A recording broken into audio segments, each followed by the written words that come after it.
Morning students.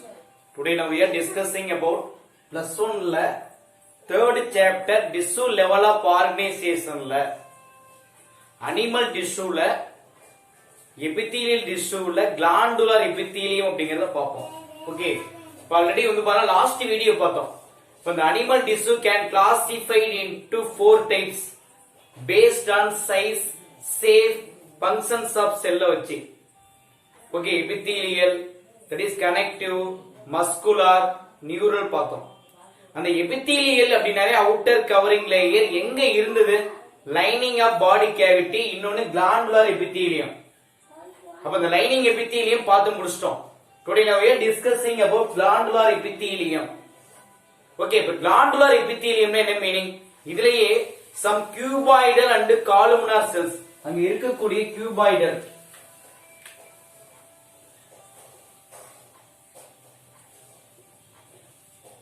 some cuboidal and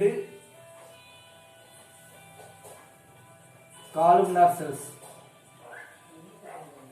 get specialized for எதுக்காக அப்படினு கேட்டா that is a secretion. So it is called glandular epithelium. Okay, so the some cells of cuboidal and columnar epithelial cells get specialized. என்னவா மாறி இருக்கு அப்படினு கேட்டா specialised செல்லா மாறி இருக்கு. which purpose அப்படினு கேட்டா செக்ரீஷனுக்காக. so it is called என்னன்னு கேட்டா glandular epithelium. that is a glandular and sac like structure. then the glandular epithelium further classified into two types. one unicellular, another one is called multicellular அப்படினு சொல்லுவோம்.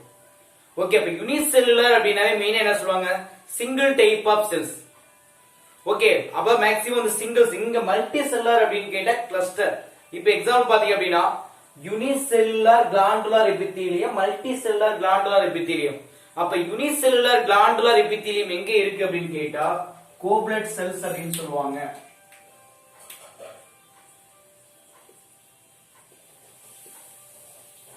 Goblet cells எங்க form ஆயிருக்கு அப்படின்னு கேட்டா that is alimentary canal.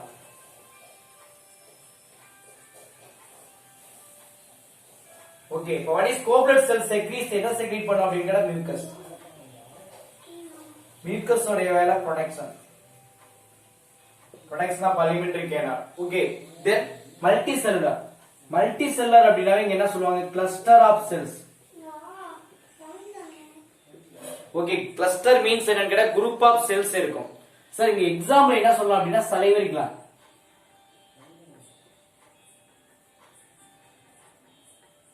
Okay, but how many salivary gland present in our mouth அப்படினு கேட்டா 3 pair of salivary gland.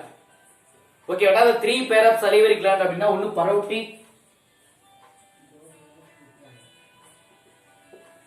ரெண்டு sublingual,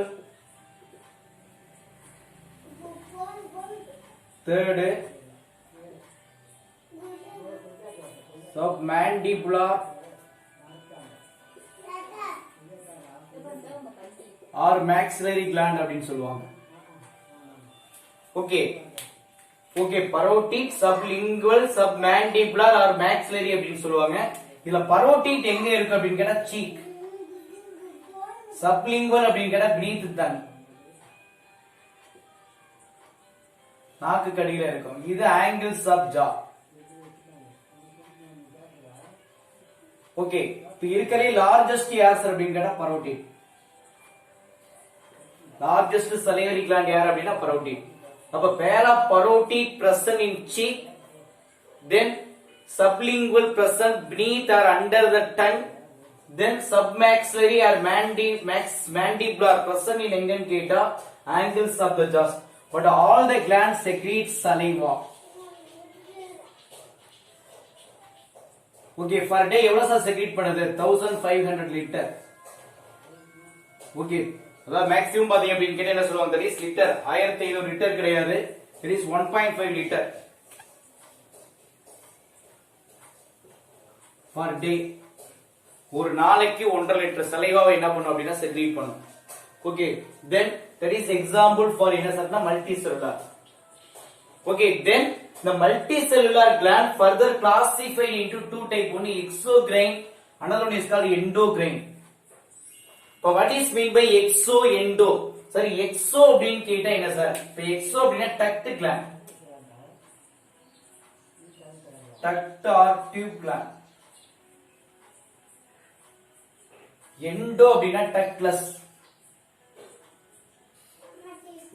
this is special character exo அப்படினா presence of duct endo அப்படினா absence of என்னங்கற duct so it is called ductless gland அப்படினு சொல்லுவோம் then what are the example for exocrine gland all exocrine glands secrete enzyme and other substance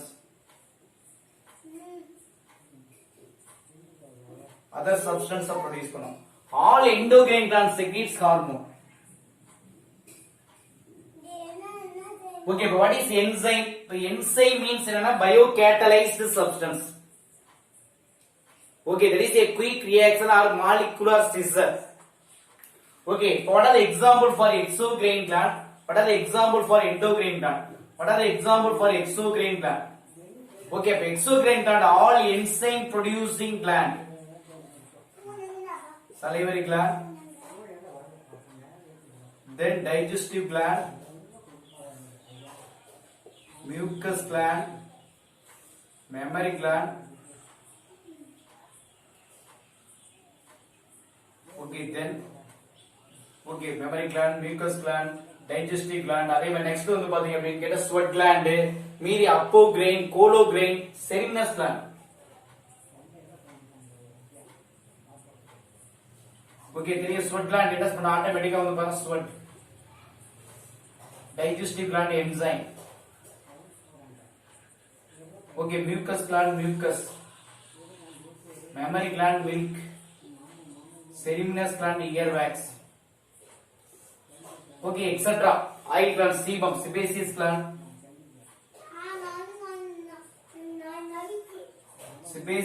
secretes sebum okay etc okay but all the glands secrete enzyme but other substance through எது வழியான்னு கேட்டா duct எது வழியா secrete பண்ணுது அப்படிங்கற duct வழியா okay through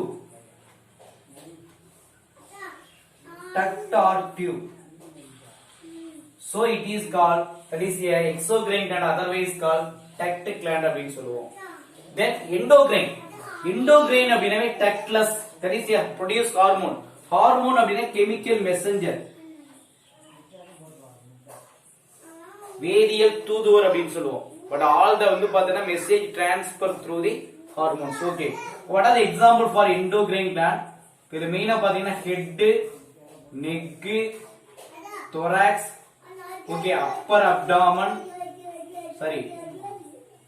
abdomen lower abdomen okay what are the example இப்ப ஹெட்ல பாத்தீங்க அப்படினா ரெண்டு gland இருக்கு pituitary pineal neckல thyroid parathyroid okay chestல thymus pancreas அப்படினாவே amphibian gland okay ஏன் கேட்டா அதுல என்ன மெயினா ஃபார்ம் ஆயிருக்கு islets of Langerhans அதுல ஆல்பா செல்ஸ் வந்து பாத்தீங்க அப்படினா beta cells alpha cells secrete glucagon beta cell secrete என்னன்னு கேட்டா இன்சுலின் அப்ப what are the uses of glucagon and insulin அப்படினு கேட்டா that is to controlling the blood glucose level in blood ரத்தத்தில் சர்க்கரையினுடைய அளவை கட்டுப்படுத்தக்கூடிய கண்ட்ரோல் பண்ணக்கூடிய ஹார்மோன் யார் அப்படினா glucagon insulin then lower abdomen இருக்குது யார் சார் அப்படினா ஒன்னு adrenal இப்போ இந்த adrenal ப்ரொடியூஸ் பண்ணக்கூடிய பாத்தீங்கன்னா நிறைய ஹார்மோன்ஸ் இருக்கு அதுல மெயினா பாத்தீங்கன்னா adrenaline சொல்லுவோம் இப்போ இந்த adrenaline அப்படிங்கிறது emergency hormone okay then testis ஓவரின்னு சொல்லுவாங்க testis can producing androgen ovary can producing oestrogen progesterone சொல்லுவோம் ஓகே இது எல்லாமே என்ன சார் அப்படினா ஹார்மோன் தான் பட் ப்ரொடியூஸ்ட் யார் சார் அப்படினா endocrine gland okay then next the exocrine gland further classified into three types first based on structure based on secretory unit based on mode of secretion base பண்ணி divide பண்ணிருக்காங்க first பாத்தீங்க அப்படினு கேட்டா based on structure அதுல simple gland second வந்து compound gland அப்படினு சொல்லுவோம் first simple gland. Sir simple gland அப்படின்னா என்ன சொல்லுவாங்க சார்? இது வந்து பாத்தீங்க அப்படின்னா அன்பிராஞ்சு டக்ட். இதுல என்ன கிடையாது, எந்த ஒரு பிராஞ்சஸும் கிடையாது. கடைசி அன்பிராஞ்சு டக்ட் அப்படின்னு சொல்லுவோம், அல்லது நோ டக்ட், டக்டே இல்லாமல் இருக்கும். எக்ஸாம்பிள் யார் சொல்லலாம் அப்படின்னு கேட்டா sweat gland. Sweat gland example சொல்லுவோம். Then compound gland. Compound or complex அப்படின்னு சொல்லுவாங்க. காம்பவுண்ட் அப்படின்னா பிராஞ்சு கிளாண்ட். ஓகே, பிராஞ்சரி கிளாண்ட் அப்படின்னு சொல்லுவாங்க. இதுக்கு என்ன சார் எக்ஸாம்பிள் சொல்லலாம்? பிராஞ்சிங். பிராஞ்சிங் பாத்தீங்க அப்படின்னு கேட்டா உங்களுக்கு ரெண்டு சொல்லியிருக்காங்க. ஒன்னு என்ன சார் அப்படின்னு கேட்டா சலைவரி கிளாண்ட். தென் நெக்ஸ்ட் பாத்தீங்க அப்படின்னா pancreas. Okay, then based on secretory unit it can classified into three type. ஒன்னு tubular, alveolar, tubulo-alveolar அப்படின்னு சொல்லுவாங்க. இப்ப tubular secretion அப்படிங்கிறது ஒண்ணும் கிடையாது. இதுதான் that is a last part of urine formation. Urine ஃபார்மேஷன்ல கடைசி ஸ்டேஜ் யார் அப்படின்னா டியூபுலர் செக்ரீஷன். சரி, இது எதை செக்ரீட் பண்ணுது அப்படின்னா that is after filtering unwanted waste material released through எது வழியான்னு கேட்டா that is a tubular secretion. தேவையில்லாத கழிவுப் பொருட்களை வெளியேற்றது கிட்னில. இரண்டாவது அல்வியோலார், that is air sac அப்படின்னு சொல்லுவாங்க. ஓகே, இப்ப அல்வியோலார் that is லங்ஸ்ல இருக்கக்கூடியது. இப்ப லங்ஸ்ல பாத்தீங்க அப்படின்னா டூ டைப் ஆஃப் செல்ஸ் இருக்கு. டைப் 1 ஒன்னு இருக்கு, டைப் 2 ஒன்னு இருக்கு. இப்ப டைப் 1 பாத்தீங்க அப்படின்னா தின்னா இருக்கும். இது ஃபார் எதுக்காக அப்படின்னா ஈஸிலி எக்ஸ்சேஞ்ச் ஆஃப் கேசஸ். அதுலயே டைப் 2 இருக்கு. இப்ப இந்த டைப் 2 என்ன பண்ணுது அப்படின்னா it can producing the substance. என்ன சப்ஸ்டன்ஸ் ப்ரொடியூஸ் பண்ணுது அப்படின்னு கேட்டா சர்ஃபெக்டன்ட் அப்படின்னு சொல்லுவாங்க. சர்ஃபெக்டன்ட் அப்படிங்கிற ஒரு சப்ஸ்டன்ஸ் வந்து செக்ரீட் பண்ணுது. ஓகே, இப்ப இந்த சர்ஃபெக்டன்ஸ் உடைய வேலை என்ன சார் அப்படின்னு கேட்டா ரெடியூஸ் த டென்ஷன். அப்ப ரெடியூஸ் த டென்ஷன் ஆஃப் என்ன சார் அப்படின்னு கேட்டா ஒரே லைன் ரெடியூஸ் டென்ஷன். யாருடைய டென்ஷன்? அங்க வந்து பாத்தீங்க அப்படின்னு கேட்டா ஏர் சாக் உடைய டென்ஷனை ரிலீஸ் பண்ணும். தென் டியூபுலோ ஆல்வியோலார் அப்படின்னு சொல்லுவாங்க. இது ரெண்டுமே ஃபார்ம் ஆயிருக்கு. இதுக்கு என்ன சார் சொல்லுவாங்க? டியூபுலோ ஆல்வியோலார். மேக்ஸிமம் பாத்தீங்கன்னா ரெண்டு சொல்லலாம். அப்ப டியூபுலோ ஆல்வியோலார் அப்படிங்கிறது சலைவரி கிளாண்ட் சொல்லலாம், மெமரி கிளாண்ட். இது ரெண்டு எக்ஸாம்பிள் சொல்லுவோம். ஓகே, ஃபைனலா இருப்பது மோட் ஆஃப் செக்ரீஷன். இப்போ மோட் ஆஃப் செக்ரீஷன் வச்சு இது எல்லாமே என்ன சார் அப்படின்னா ஸ்கின் கிளாண்ட். இது மூணுமே பாத்தீங்க அப்படின்னா ஸ்கின் கிளாண்ட் அப்படின்னு சொல்லுவாங்க. இப்ப ஸ்கின்ல மீரோகிரைன், அப்போகிரைன், கோலோகிரைன் அப்படின்னு சொல்லுவோம். சார் மீரோகிரைன் அப்படிங்கிறது one of the sweat gland தான். Present all over the body. இது எதை செக்ரீட் பண்ணும் அப்படின்னா ஸ்வெட்டை செக்ரீட் பண்ணும். அதே மாதிரி அப்போகிரைன் இதுவும் என்னது? One of the sweat gland. Secreting என்ன சார் அப்படின்னு கேட்டா என்னது? ஸ்வெட் தான் செக்ரீட் பண்ணுது. இது பர்டிகுலர் ரீஜியன்ல மட்டுமே இருக்கும். இது எங்க சார் இருக்கு அப்படின்னா ஆர்ம்பிட் அப்படின்னு சொல்லுவோம். ரெண்டு பெரிய ஆனல் ரீஜியன். ஆனஸ் அப்படிங்கிறது மலத்துவாரம் சொல்லுவோம் இல்லையா? அப்ப மலத்துவாரத்தை சூழ்ந்து இருப்பது யார் அப்படின்னு கேட்டா அப்போகிரைன் கிளாண்ட். இதுவும் எதை தான் செக்ரீட் பண்ணுது? that is sweat. தென் ஹோலோகிரைன் அப்படிங்கிறது ஒன் ஆஃப் த சிபேசியஸ் கிளாண்ட். இது எதை செக்ரீட் பண்ணுது அப்படின்னா சீபம் அப்படிங்கிற ஒரு சப்ஸ்டன்ஸ் செக்ரீட் பண்ணும்.